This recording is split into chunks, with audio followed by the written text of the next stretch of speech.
100 లక్షల కోట్ల రూపాయలు అప్పు చేసి చెప్తున్నారు. కేటీఆర్ గారు నోరిపితే 100 లక్షల కోట్లు, హరీష్ రావు గారు నోరిపితే 100 లక్షల కోట్లు.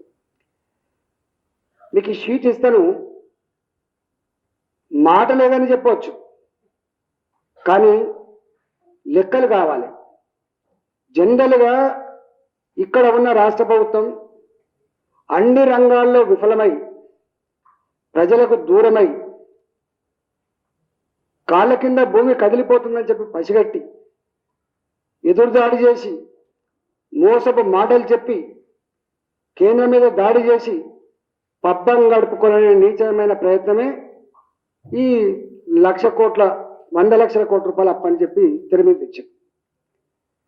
జనరల్గా అప్పులు రాష్ట్ర ప్రభుత్వమైన కేంద్ర ప్రభుత్వమైన ఒక పద్ధతి ప్రకారం అప్పులు చేస్తాయి.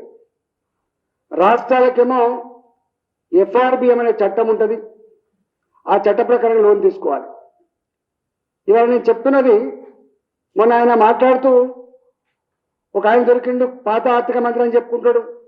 నేను అంటున్నా, దమ్ముంటే నేను చెప్పే లెక్కల మీద చర్చకురా, వట్టిగా బుకాయించే ప్రయత్నం చేయకు.